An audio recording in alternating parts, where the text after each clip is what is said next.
বসন্ত এসে গেছে। আজ বসন্তের তৃতীয় দিনে রাজশাহী কলেজে বসন্ত বরণ উৎসব চলছে। বসন্ত তো ছিল 14 তারিখে, নির্বাচনের কারণে এখন আজকে হচ্ছে। তো নির্বাচন পরবর্তী সময়ে এরকম একটা ভালো আয়োজন, এত আনন্দমুখর পরিবেশ আসলে অনেক ভালো লাগছে। শিক্ষা প্রতিষ্ঠান আজকে থেকে খুললো, যে কারণে আজকে তাও ওইভাবে মানুষ আসতে পারে নাই, তো এই জন্য আর কি একটু জাঁকজমক কম মনে হচ্ছে। এটা যদি 14 তারিখেই হয়তো তাইলে আর একটু বেশি জাঁকজমকপূর্ণ হইতো। খুবই ভালো লেগেছে, কেননা এত সুন্দর পরিবেশ, তার মধ্যে আবার হচ্ছে রাজশাহী কলেজ বলে কথা।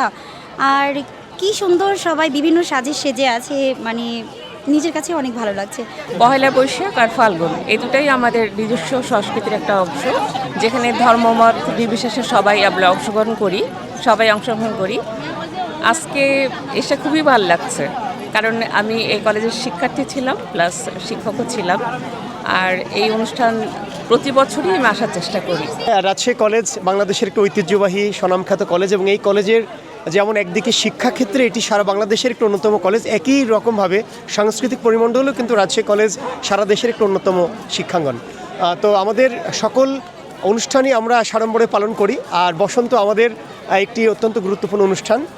আর আমাদের সকলের জীবনের বসন্তের একটা যেমন আবির্ভাব আছে, আমাদের সকলের জীবনে বসন্ত ঠিক তেমনি সবার জীবনের প্রয়োজন। তো আমরা বসন্তের আজকে আমাদের প্রথম প্রহরে শুরু হয়েছিল, সকাল 10টায় ছিল আমাদের শোভাযাত্রা। আমরা বসন্ত বরণের শোভাযাত্রা করেছি। তারপরে আমাদের এটি আমাদের যে মঞ্চ দেখতে পাচ্ছেন, এটি আমাদের উন্মুক্ত মঞ্চ। আমরা এই মঞ্চে সকাল থেকে আমাদের আবৃত্তি ছিল, তারপরে গান ছিল এবং নাচ, এই তিনটি বিষয় নিয়ে আমাদের মূলত আজকের এই অনুষ্ঠানটি সাজানো হয়েছিল। আর মাঝে আমাদের যিনি আজকের অনুষ্ঠানের আমাদের কলেজের মাননীয় উপাধ্যক্ষ স্যার, তিনি একটু শুভেচ্ছা কথন দিয়েছেন, এবং আমাদের সাংস্কৃতিক যে আয়োজক কমিটির কনভেনর আমাদের শিক্ষা সরকার ম্যাডাম, তিনি শুভেচ্ছা কথন জানিয়েছেন।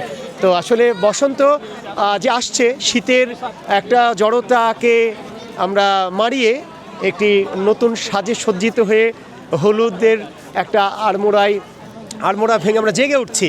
আর নির্বাচন পরবর্তী সময় দীর্ঘদিন আমাদের একটা জাতীয় জীবনে এক ধরনের দ্বিধাদ্বন্দ্ব ছিল, সেটা পেরিয়ে কিন্তু আমরা একটা নতুন সরকার ব্যবস্থা পেয়েছি এবং নতুন বাংলাদেশ আমরা সামনের দিকে আশা করছি। তো এই বসন্তের মধ্য দিয়ে নিশ্চয়ই বাংলাদেশের বসন্ত আসুক।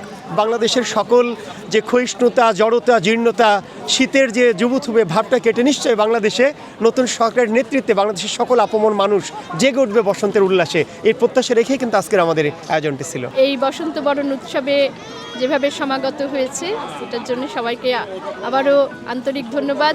রাজশাহী কলেজের ঐতিহ্য বসন্ত বরণ উৎসব বরাবরের মতো এবারও খুব সুন্দরভাবে উদযাপিত হয়েছে। নির্বাচনের ছুটির কারণে বসন্ত উৎসব 2 দিন পিছিয়ে গেলেও শিক্ষার্থীদের মনে আনন্দের কমতি নেই।